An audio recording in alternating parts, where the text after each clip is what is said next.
Amém, gente? Amém. Tudo bem com vocês? Amém. Que Deus abençoe a vida de todos aqui. Vocês podem se assentar, ficar à vontade. Você já cumprimentou o irmão ao lado? Se você já fez isso, então faz isso de novo, por favor. Fala paz do Senhor. Fala, Deus te abençoe.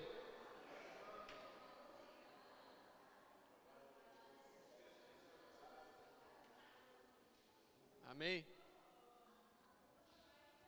Estou muito feliz que você está aqui hoje, para a gente poder aprender mais da palavra do Senhor. Então, quero te convidar a abrir a palavra de Deus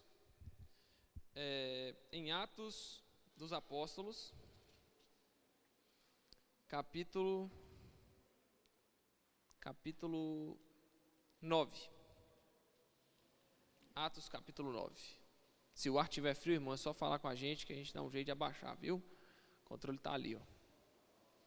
Só pedir para um dos obreiros.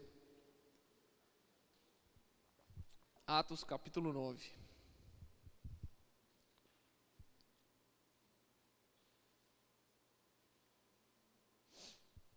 Todos encontraram? Amém ou misericórdia? Amém. Meu irmão, nós iremos falar essa noite sobre a conversão de um homem chamado Saulo. Saulo, eu não sei se você conhece, foi um homem muito importante para a história da igreja. Saulo, também conhecido como Paulo, o apóstolo Paulo, ou em algumas regiões específicas da região em que morava, o apóstolo Saulo, né? Como algumas pessoas pensam isso, né, que Paulo mudou de nome, ele não mudou de nome. Paulo era chamado de Saulo numa região e chamado de Paulo em outra, né? Então, nós iremos fazer uma troca rápida aqui de negócio.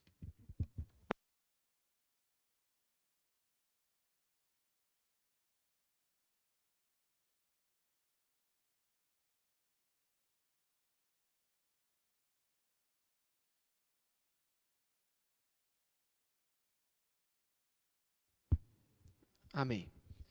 Então, gente, como a gente estava falando, Paulo era um homem que foi muito influente, foi um homem muito influente para a igreja. Ele escreve aproximadamente ali, que a gente tem aqui 13 cartas no Novo Testamento para as igrejas. Então, Paulo foi um homem responsável por pastorear a igreja primitiva, né? Como a gente conhece, aquela primeira igreja que surgiu após o Senhor Jesus subir aos céus e nos comissionar para poder pregar o evangelho. Mas a vida de Saulo, irmão, não foi uma vida muito que cresceu dentro do evangelho cristão de Jesus. Saulo, na verdade, ele foi um fariseu. Sim, Saulo era um fariseu inicialmente. Ele cresceu aos pés do seu mestre, que a Bíblia chama de Gamaliel, e era um homem muito temente a Deus. Saulo era um homem temente a Deus. E esse temor a Deus fez com que ele perseguisse a igreja, perseguisse os primeiros crentes, os primeiros cristãos.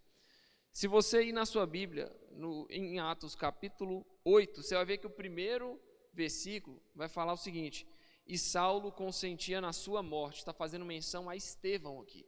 Estevão foi um homem que peitou o sinédrio judaico, falando acerca do erro deles em crucificar o Senhor Jesus. E a primeira reação que a gente vê aqui no capítulo, logo no início do capítulo, é justamente Lucas falando que Saulo consentia na morte de Estevão. Então Estevão morre aos pés de Saulo, e Saulo observa aquilo e consente, realmente, esse cara tinha que morrer, porque ele estava pregando o Cristo Jesus, como se Jesus fosse o Cristo, e Jesus não é o Cristo segundo o judeu. Entretanto, meu irmão, a gente, assim como a história, a gente tem a vida AC e DC, né? A gente tem a vida antes de Cristo e depois de Cristo. E na vida de Saulo foi a mesma coisa. Existia um Saulo antes de Cristo e um Saulo depois de Cristo. Existia um Saulo antes de se encontrar com Jesus e existia outro Saulo depois que se encontrou com Jesus. O que para nós, antes da gente ler o texto, a gente pode entender como sendo, não tem como termos um encontro com Jesus e não sairmos transformados. O Jesus real, o Jesus que convence o nosso coração. Muitas pessoas, irmão, eles crescem na igreja, eles vivem na igreja, eles ficam anos e mais anos e mais anos e mais anos na igreja. E quando você para analisar os frutos, a pessoa não tem fruto. A pessoa é a mesma pessoa de 40, 50 anos atrás. O que isso mostra para mim? Se a pessoa teve um encontro com Jesus, ela tem que ter uma transformação. Se a pessoa verdadeiramente conheceu o Senhor Jesus em espírito e em verdade, ela foi convencida do seu pecado, ela tem que mudar de vida. Então, encontrar com Jesus, analisando a história de Saulo, o encontro com Jesus tem que gerar transformação em nós. E não tem como, irmão, você ter um encontro com Jesus e sair da mesma forma. Não tem. Porque Jesus é aquele que sonda os nossos corações, Ele é aquele que transforma o nosso ser, Ele é aquele que endireita as nossas veredas. E a própria Bíblia fala, Jesus ele é o caminho, Ele é a verdade e Ele é a vida. Então, em primeiro lugar, o que Jesus faz? Ele nos mostra o caminho. Então, se Ele é o caminho, Ele vai endireitar o meu caminho. Se eu estou andando torto, Ele vai endireitar. Mas o que Jesus é? O caminho, a verdade. Então, em segundo lugar, Jesus vai tirar toda a mentira da nossa vida. Vai tirar tudo que é a mentira, que é a morte, que é a destruição e que é ruim de nós. Vai tirar. E Ele é a vida. Da mesma forma, Ele vai aniquilar toda a morte que existia em nós e nos dar a vida. Amém? E foi exatamente isso que Ele fez com Saulo. Vamos ao texto. Saulo, respirando ainda ameaças e morte contra os discípulos do Senhor, dirigiu-se ao sumo sacerdote. E lhe pediu cartas para as sinagogas de Damasco, a fim de que, caso achasse alguns que eram do caminho, assim homens como mulheres, os levasse presos para Jerusalém. Então, o capítulo começa com Lucas descrevendo que Saulo ainda estava respirando a perseguição pelos cristãos. Ele vivia aquilo. Ele vivia para perseguir quem proclamava que Jesus era o Messias, o Cristo Salvador. E aí o que ele faz? Ele pede cartas para as sinagogas de Damasco, para que, se houvesse algum cristão, caso eles achassem alguém que faziam parte do caminho, que era como o cristianismo era chamado lá, na época, seja homem ou seja mulher, que esses fossem levados presos a Jerusalém. Seguindo ele, estrada fora, ao aproximar-se de Damasco, subitamente uma luz do céu brilhou ao seu redor. Aqui é o ponto de virada na vida desse homem. Ele estava indo para Damasco para perseguir cristão. Ele estava indo para Damasco para matar mais cristão. Só que no caminho para Damasco lhe aparece Jesus. Então, uma luz do céu brilhou ao seu redor e, caindo por terra, ouviu uma voz que lhe dizia: Saulo, Saulo, por que me persegues? Ele perguntou: quem és tu, Senhor? E a resposta foi: eu sou Jesus, a quem tu persegues mais uma vez. Gente, em primeiro lugar, Saulo estava perseguindo Jesus ou os discípulos de Jesus? Hein? Jesus estava vivo aqui na terra encarnado ou ele já estava na glória? Ele estava já ressuscitado na glória com Deus. Saulo perseguindo os discípulos de Jesus, Jesus chegou e fez o quê? Saulo, por que você está me perseguindo? Mas não estava perseguindo, não eram os discípulos? Não eram os discípulos? Então a primeira lição que você tem que tirar para a sua vida, meu irmão, quando alguém te persegue por causa de Jesus, não está perseguindo você, está perseguindo Jesus. E aí a gente consegue absorver que nós não estamos sozinhos. Qualquer perseguição, qualquer coisa que a gente sofrer pelo nome de Jesus, a gente não está sozinho, a gente está com Ele. Se nós estamos sofrendo perseguições por causa de Cristo, Cristo Jesus se posiciona dessa mesma forma. Ele pode pintar no céu lá, brilhar na cabeça da pessoa que está te perseguindo e falar: por que você me persegue? Porque ainda que nós estamos sendo perseguidos, nós não estamos desamparados. O Senhor Jesus está conosco. Então, primeira lição que a gente tira: Saulo, por que você me persegue? Estava perseguindo a igreja, mas na verdade está perseguindo a mim, porque eu tomo as dores da minha igreja. Eu amo a minha igreja, eu amo a minha noiva, e eu vou cuidar dela e preservar ela até o fim. Então, primeira lição que a gente tira: Senhor Jesus toma as nossas dores. Ele sabe, quando somos perseguidos, Ele sente, Ele sabe como é.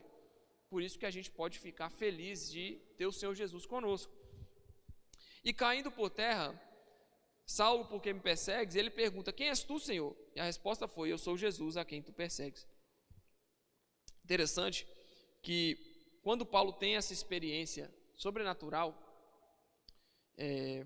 ele já cai por terra e pergunta, quem és tu, Senhor? Então, ele sabia que aquilo era Deus. Ele sabia que era a manifestação de Deus. Ele sabia que não era qualquer um que falava com ele.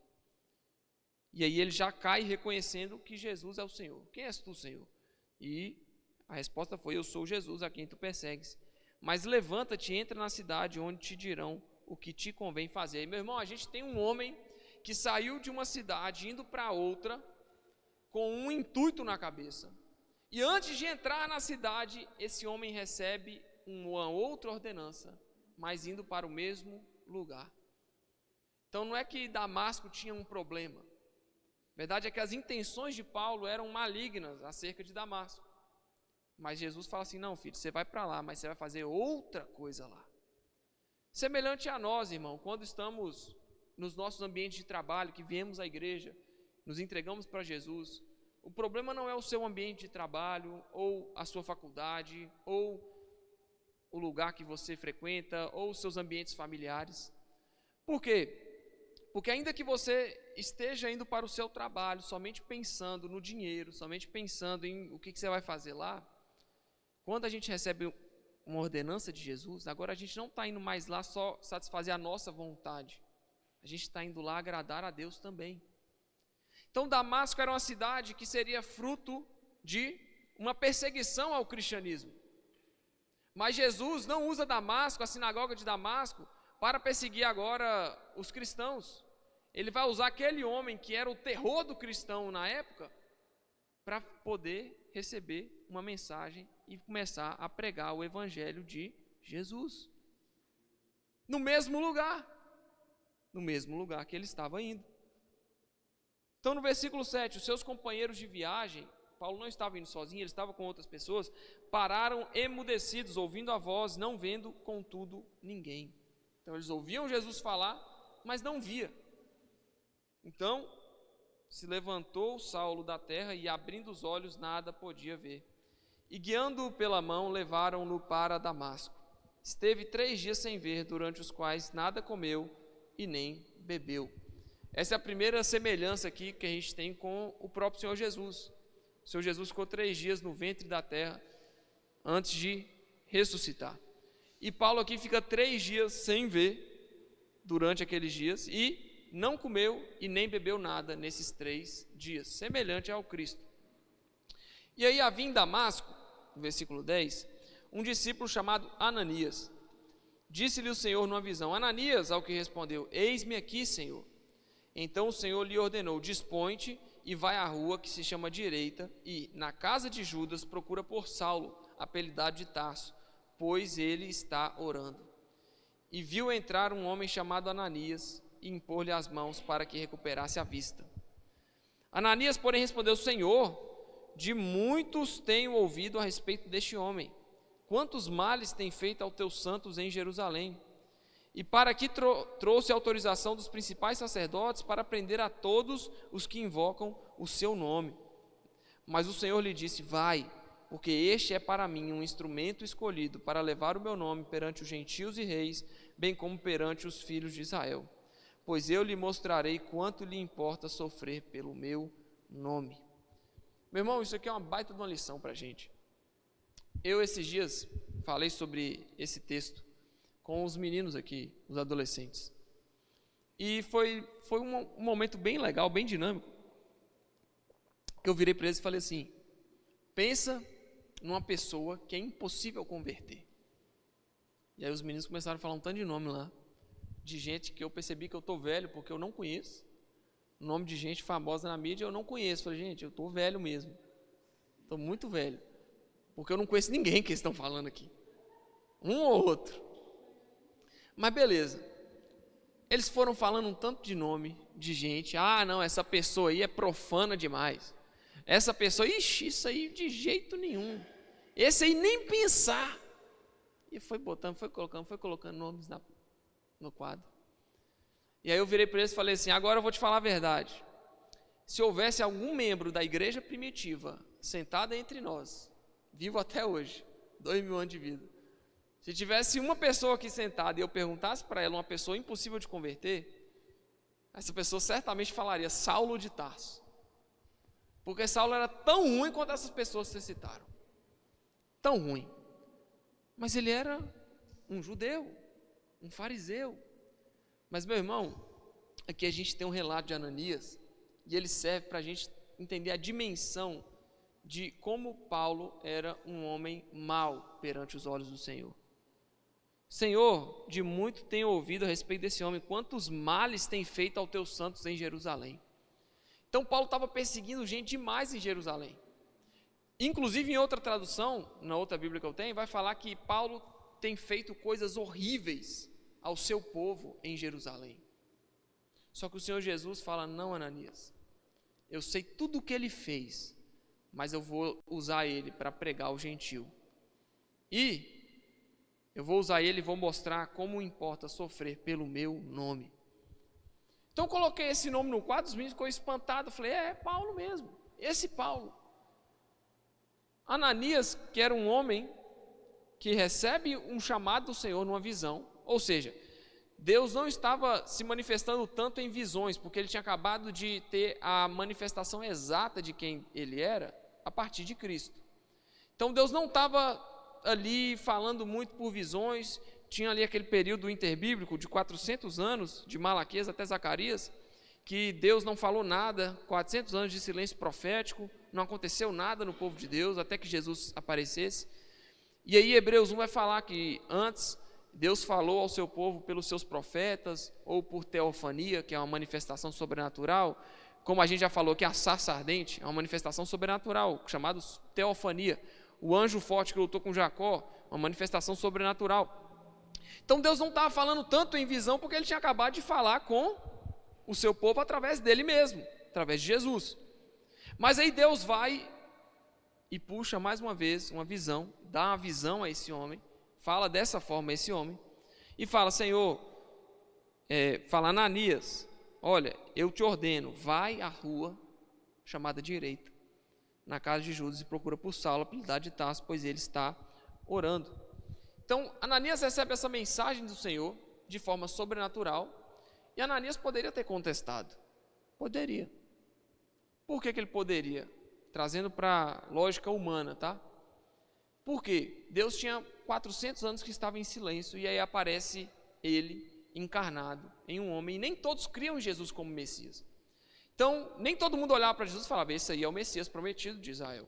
Esse aí é o Messias prometido para salvar as nações. É o Cordeiro de Deus que tira o pecado do mundo. Nem todo mundo cria dessa forma. Aí aparece Deus, presta atenção, aparece Deus numa visão. Tinha 400 anos que Deus estava em silêncio. Aparece Deus numa visão para esse homem e fala, Ananias, tem um homem ali que está matando todo mundo, mas você vai lá impor as mãos sobre ele, ele não vai te matar. Eu sei o que ele tem feito, mas deixa eu te falar, ele não vai fazer nada com você, mas vai lá porque eu vou usar ele para pregar para os gentios. Senhor, é tu mesmo? É o Senhor mesmo? Tem certeza? Ele só não deu essa repetição, mas o relato de Lucas é, Ananias, porém, respondeu, Senhor, tenho ouvido falar desse homem aí, ele tem feito coisas horrendas, coisas horríveis, coisas tenebrosas. Ele tem perseguido o seu povo, feito muitos males ao seu povo em Jerusalém. Tem certeza? E, além disso, ele veio para cá para pegar uma autorização dos principais sacerdotes para prender todos que invocam o seu nome. Então Ananias estava assim, calma aí, Deus está me aparecendo uma visão. Está falando para eu ir atrás de um cara que persegue a igreja. E não só isso, Deus, esse homem tem feito coisas horríveis, mas não só isso, ele veio aqui para pegar uma autorização dos principais sacerdotes para perseguir a gente que prega o seu nome. Aí Deus fala, não, pode ir. Porque este é para mim um instrumento escolhido para levar o meu nome perante os gentios e reis, bem como perante os filhos de Israel. Pois eu lhe mostrarei quanto lhe importa sofrer pelo meu nome. Meu irmão, esse homem teve uma fé que você não tem noção.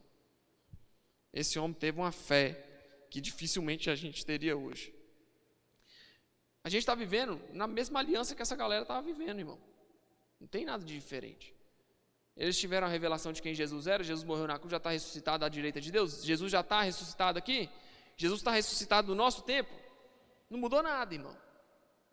É igual Ananias e Safira. Foram consumidos quando? Na nova aliança, não foi? Foi? Tinha alguma diferença do nosso tempo hoje para o tempo deles? Não, Jesus já havia vindo, já havia se manifestado. Eu sou a expressão exata de quem Deus é.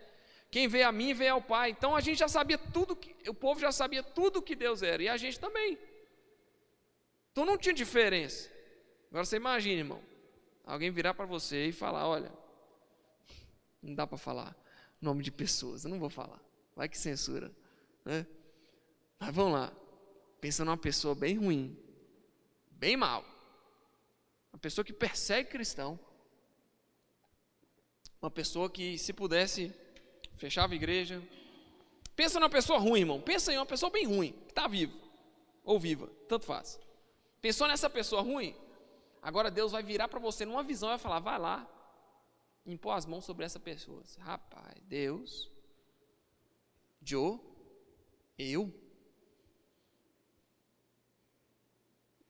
Deus, é o seguinte, ó, beleza, mas aquela pessoa é desse jeito, aquela pessoa faz isso, faz aquilo. Deus, eu não quero saber.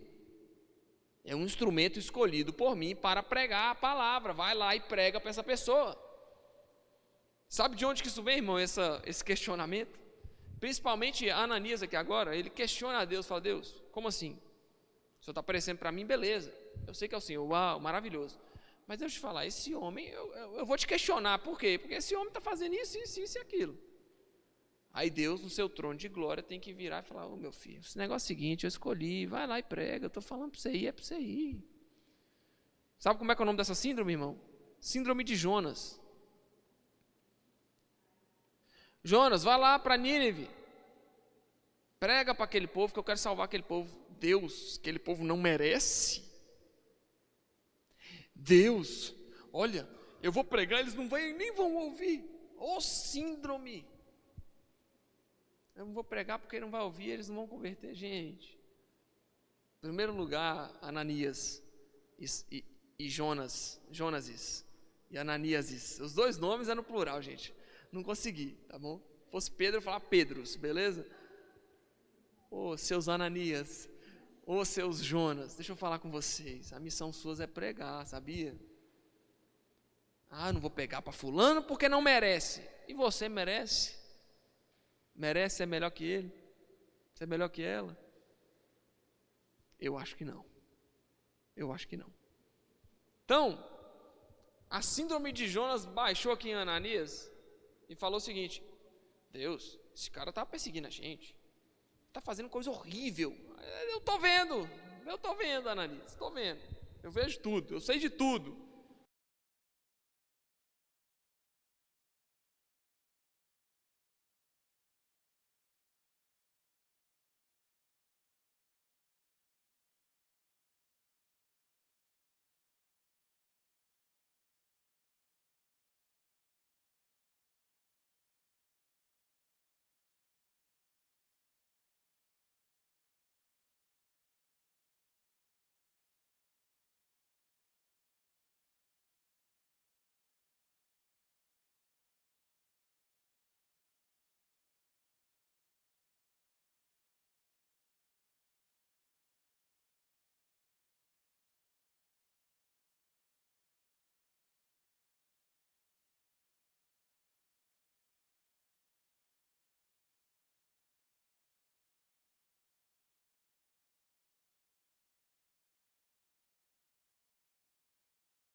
Vamos supor que a carta extraviou. Aí Paulo está indo para Damasco, Jesus encontra com ele, passa 3 dias, ele chega na sinagoga, começa a pregar Jesus, e a carta dele mesmo chega para os judeus. Aí o judeu leu, mas esse cara aí que está pregando Jesus, está falando para matar quem prega Jesus, o que está acontecendo? Você está entendendo a lógica do negócio? Que Paulo mandava cartas para Damasco, para sinagogas de Damasco, para perseguir cristão, agora ele está dentro de uma sinagoga pregando Jesus. Aí eu te pergunto, esse homem era doido? Se ele estava mandando carta, ele permaneceu na cidade com os discípulos, na cidade de Damasco, e logo pregava nas sinagogas. Paulo prega em Damasco. Então o mesmo lugar que ele estava usando para perseguir cristão, agora ele está pregando Jesus. Jesus é o Filho de Deus, Jesus é o Messias. É a mesma coisa, meu irmão, vocês estão aqui sentados, eu estou mandando carta para vocês de longe, vocês me consideram muito, me admiram, estou mandando para vocês, olha gente, não crê, Jesus não é o Messias, vocês têm que crer em outra coisa, não sei o quê. Aí do nada eu chego aqui e falo, ei gente, Jesus é o Filho de Deus. Como assim? O que aconteceu com esse homem? Com quem que ele teve contato? Quem é esse Jesus, meu irmão, que transformou a vida desse homem da água para o vinho? Quem é esse Jesus que transformou o coração desse cara que estava ali, de primeiro momento, querendo matar cristão, perseguindo, matando, consentindo com morte de gente inocente? Aí ele tem um encontro com Jesus, recebe a imposição de mãos por Ananias e levanta um homem completamente diferente. Quem é esse que encontrou com esse homem? Quem é esse que se apresentou a esse homem? O nome dele é Jesus, irmão. E é por isso quando a gente fala que não tem como uma pessoa permanecer da mesma forma quando ela se encontra com Jesus. Não tem como. Porque Jesus verdadeiramente, irmão, ele leva de forma efetiva o nosso coração cativo até ele e nos convence. E quando ele nos convence, irmão, ainda que a nossa carne tente nos jogar no buraco, ele vem e nos resgata. Porque foi isso que ele fez. A Bíblia vai falar em Efésios que nós, estando ainda mortos em nossos pecados e delitos, ele vos deu vida. Então, não podia sair vida de você, você não poderia escolher nada, você não poderia escolher viver, porque você já estava morto em seu delito e pecado, veio Jesus, morreu na cruz e deu vida para a gente. Então a morte de Cristo na cruz foi essa ação de dar vida, estando a gente morto em nossos delitos e pecados, ele vos deu vida. Antes que nós pudéssemos escolher a ele, ele veio e nos escolheu. Esse é o Jesus que de forma efetiva nos salva, que de forma efetiva conduz o nosso coração a uma vida de obediência. Esse Jesus que apareceu a Saulo na nova aliança, o Jesus ressuscitado. O Espírito Santo é o Espírito Santo que habita em você, é o mesmo Espírito Santo que entrou na vida de Saulo, levou ele ao ser batizado e posteriormente levou esse homem à pregação do Evangelho. Versículo 21, ora, todos os que ouviram estavam atônitos e diziam, não é este o que exterminava em Jerusalém os que invocavam o nome de Jesus, e para que veio precisamente com o fim de os levar amarrados aos principais sacerdotes? Então a galera lá estava com o mesmo pensamento que nós. O que esse homem viu que fez ele mudar de ideia? O que esse homem viu que convenceu ele? O próprio pessoal falava, ele não veio aqui amarrar esses cristãos e levar eles para Jerusalém, amarrados? Como que ele está pregando agora? E aí no verso 22, Saulo, porém, mais e mais se fortalecia e confundia os judeus que moravam em Damasco, demonstrando que Jesus é o Cristo. Decorridos muitos dias, os judeus deliberavam entre si tirar-lhe a vida. Porém, o plano deles chegou ao conhecimento de Saulo. Dia e noite guardavam também as portas para o matarem. Mas os seus discípulos tomaram-no de noite e, colocando num cesto, desceram-no pela muralha. Aí agora o verso 26. Tendo chegado a Jerusalém, procurou juntar-se com os discípulos. Todos, porém, o temiam, não acreditando que ele fosse discípulo. Mas Barnabé, tomando consigo, levou aos apóstolos e contou-lhes como ele vira o Senhor no caminho e que este lhes falara. E, como em Damasco pregara ousadamente em nome de Jesus, estava com eles em Jerusalém, entrando e saindo, pregando ousadamente em nome do Senhor. Falava e discutia com os helenistas, mas eles procuravam tirar-lhe a vida. Tendo, porém, isso chegado ao conhecimento dos irmãos, levaram-no até Cesareia e dali o enviaram para Tarso. Então, meu irmão, nem os discípulos de Jesus acreditaram na conversão de Paulo. Era um homem completamente fora da curva. Você jamais pensaria que ele poderia se converter, e ele se converteu. Então, por isso que eu falei, pensa na pior pessoa que você conhece. Não precisa ser pessoa da sua linha de convivência, mas pensa numa pessoa muito ruim.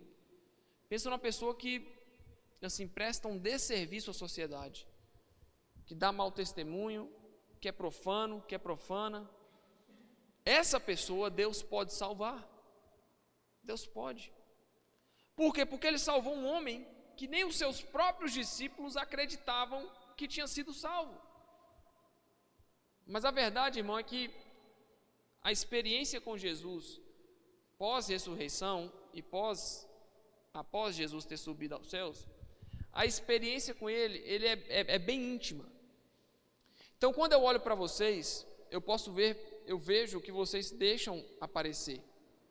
Então, se vocês estão no culto, estão em silêncio, estão ouvindo, eu consigo filtrar, eu consigo absorver que vocês estão prestando atenção ou estão interessados no assunto que nós estamos falando. Entretanto, eu não consigo saber o que está dentro de você. Da mesma forma, quando a gente encontra Jesus, quando uma pessoa vem na igreja, levanta as mãos, chora na presença de Deus, e cai na presença de Deus, e começa a vir nos cultos frequentemente, dia após dia, dia após dia, vem nos cultos, eu só consigo falar se essa pessoa converteu a partir de frutos. Mas será que Jesus verdadeiramente está naquela pessoa que chega, que chora, que cai, que levanta e que vai embora? Será que essa pessoa foi verdadeiramente convencida? Não dá para saber. Então, na época, era da mesma forma, irmão. Nova aliança. A experiência com o Senhor Jesus, ela é íntima, mas ela gera fruto. Então, aquele homem, ele foi respaldado. Eles de início não acreditavam porque era uma pessoa improvável de se converter. Mas o respaldo que Paulo teve quando ele chegou diante dos discípulos foi o quê? Que ele pregava ousadamente Jesus em Damasco, diante dos judeus. A atitude de Paulo respaldou verdadeiramente quem ele tinha se tornado e no que ele acreditava. Porque antes ele perseguia, agora ele prega Jesus. Então, o pregar a Cristo, o pregar a Jesus sem medo, mostrou que Paulo verdadeiramente tinha sido convertido. Agora, adianta eu chegar e falar que eu sou cristão, se eu não obedeço, se eu não cumpro, se eu não tenho fruto? Adianta? Se eu não perdoo, se eu sou rancoroso, se eu falo palavrão, se eu falo mal dos outros, se eu sou fofoqueiro, se eu sou fofoqueira, se eu faço isso, se eu faço aquilo? Está entendendo que ser cristão implica em ter fruto?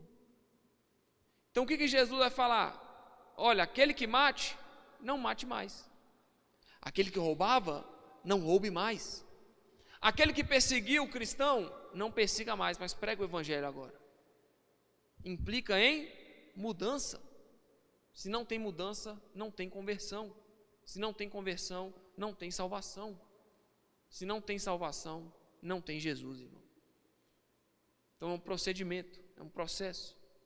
E é por isso que não dá para a gente falar que todos que entram na igreja estão verdadeiramente comprometidos em seguir o Deus da igreja.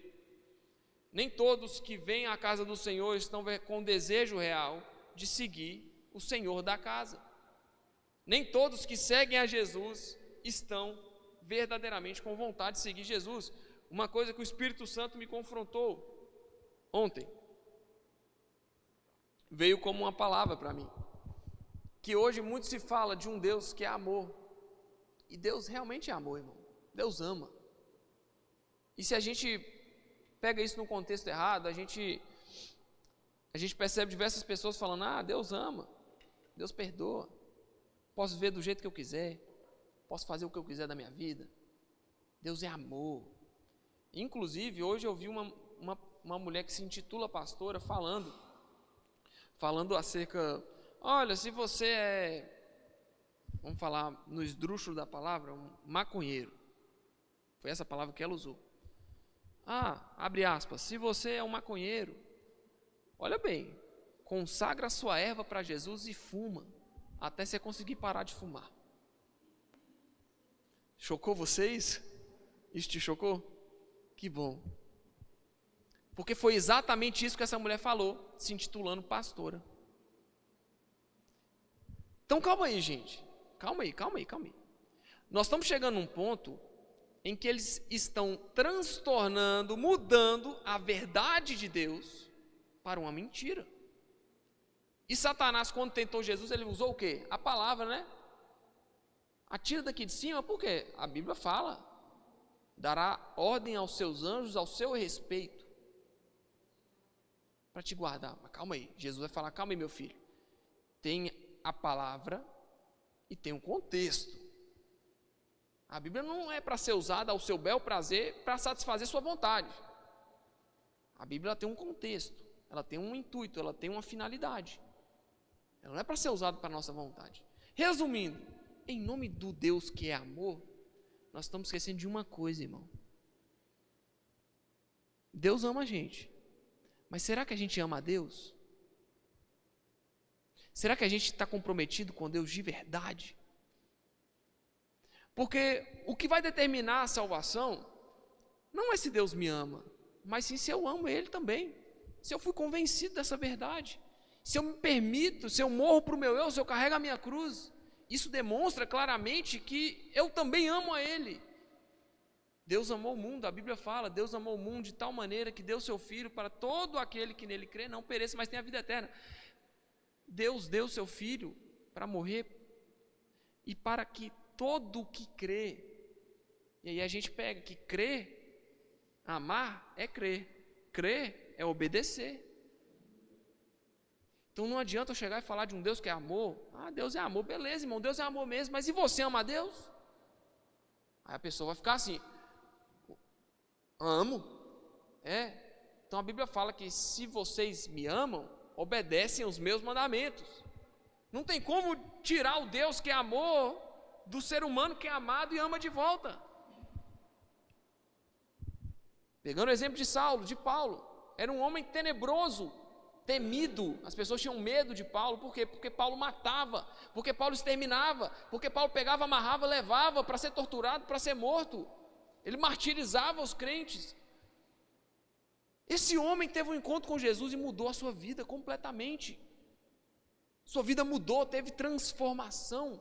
Então ele não só foi amado por Deus, mas ele também amou a Deus.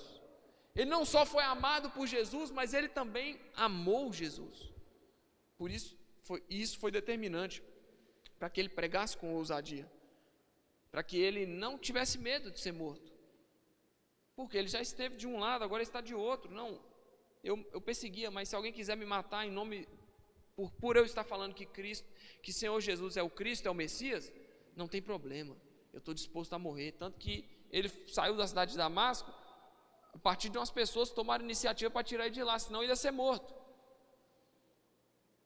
Então olha bem, gente, Paulo não só falava de um Deus que é amor, mas ele estava disposto a arriscar a sua vida por esse Deus. Ele estava disposto a ser morto. A gente não está falando aqui de ser caluniado, de ser difamado, isso aí já passou, irmão. O cara estava disposto a perder a própria vida por amor ao Evangelho. Você está entendendo? Que não basta só a gente pregar um Deus que é amor, que é flor, que é rosas, que é cheiroso, que é maravilhoso, que é conselheiro, Deus forte, consolador. Não adianta só a gente falar desse Deus se a gente não pegar na equação o ser humano que foi alvo da misericórdia, que somos nós. Você foi alvo da graça, alvo da misericórdia de Deus, e agora? que você vai fazer com isso? Isso vai te transformar ou isso vai te acomodar? Isso vai transformar seu coração e te fazer ser uma pessoa temente a Deus? Ou isso vai te deixar acomodado, vivendo da forma como você quer viver, nos seus delitos e pecados? Cristo Jesus já te deu vida. Cristo Jesus já me deu vida. Agora, meu irmão, eu preciso me posicionar. E é exatamente o que esse homem fez.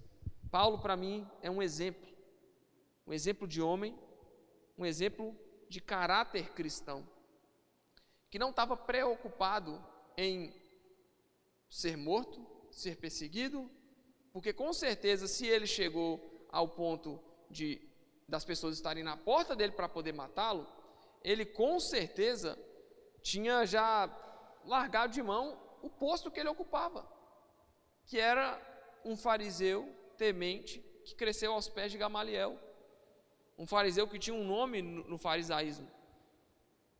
Então, ele já abandonou essa posição social, esse status quo dele, já abandonou. Agora estava em jogo, era a vida do cara, e mesmo assim ele permanecia fiel. Então, meu irmão, o Deus que foi ao encontro de Paulo é o mesmo Deus que veio ao nosso encontro, é o mesmo Deus que se revela a você, é o mesmo Deus que busca o seu coração. Agora, nós não podemos permanecer da mesma forma, porque o que vai evidenciar se a gente foi salvo ou não, são as nossas ações depois do encontro com Jesus.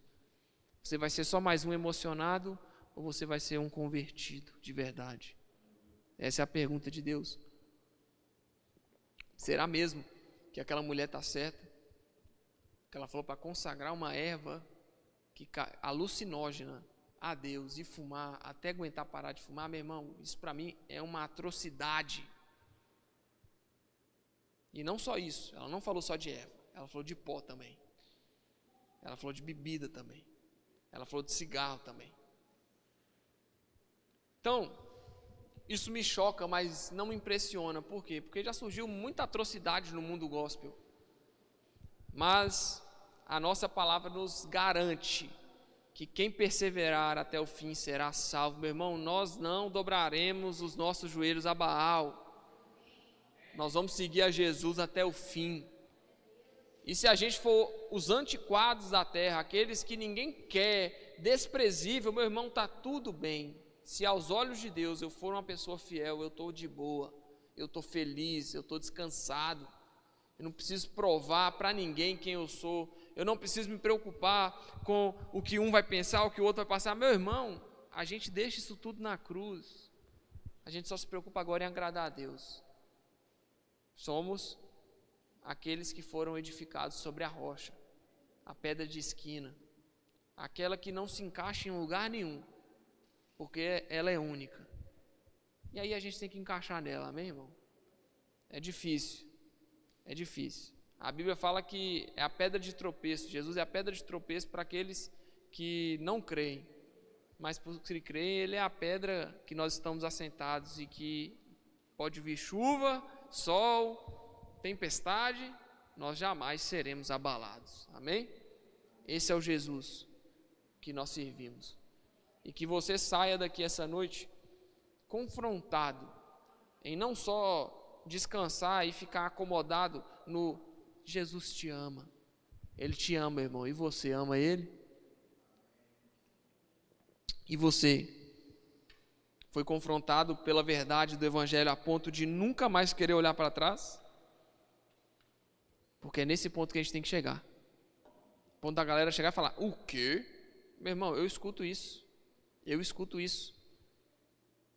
Rickson, você converteu fulano mesmo, né? Eu não converti ninguém não, meu irmão. Quem converteu foi Jesus. Rapaz, como assim? Aí, meu irmão, o cara teve um encontro com Jesus, esquece. Mas aquela pessoa era assim, era não sei o que, era desse jeito, ela fazia tal coisa, a pessoa era maluca da cabeça, maltratava as pessoas, era assim, era assado, não sei o que. Agora a pessoa está na igreja, meu irmão, igual Saulo. Então Deus pode salvar qualquer um, irmão? Pode. Ele pode salvar quem Ele quiser, Ele quer.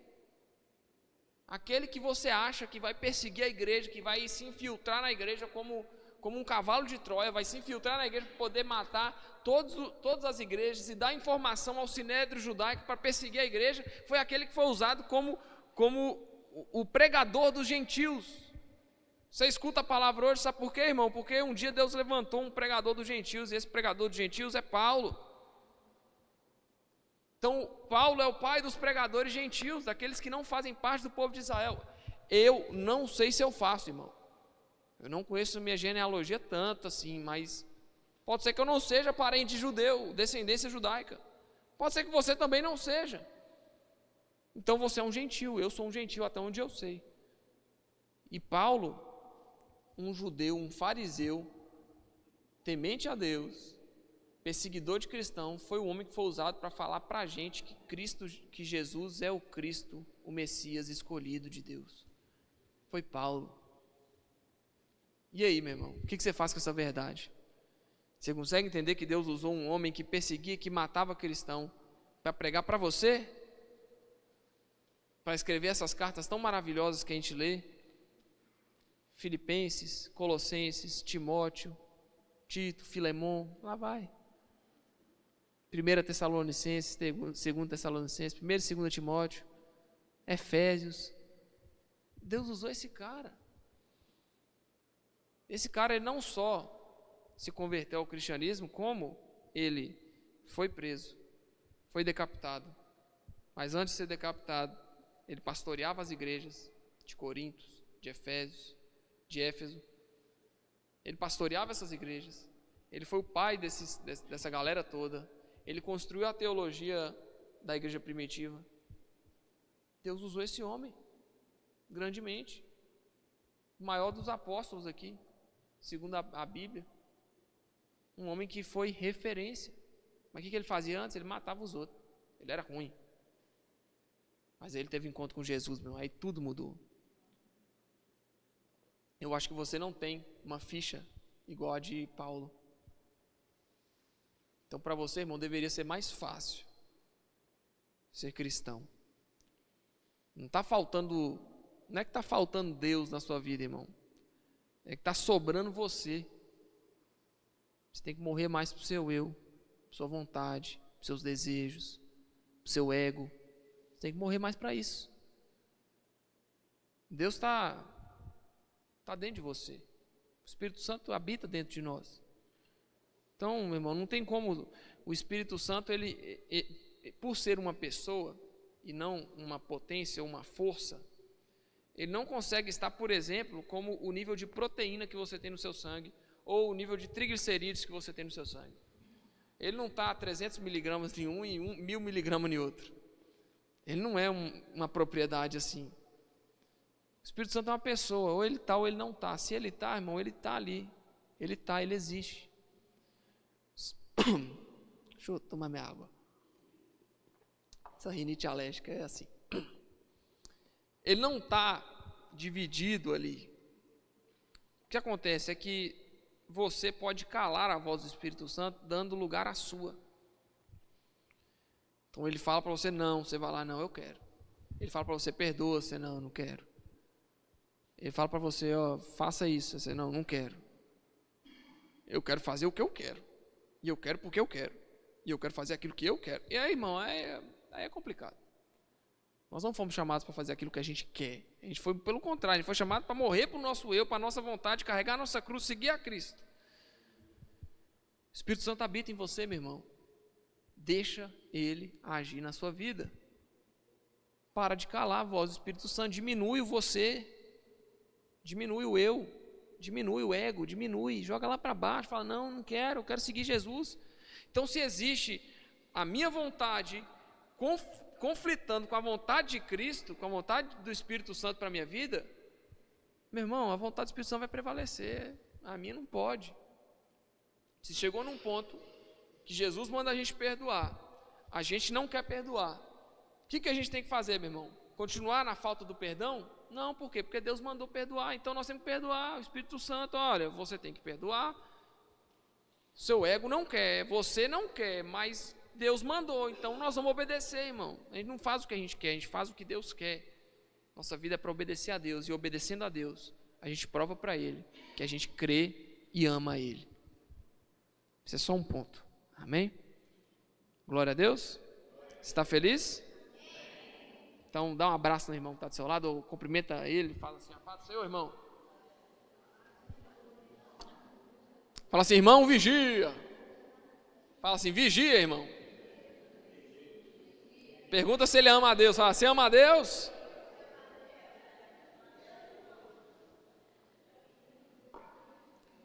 Fala assim, nós todos amamos a Deus, amém?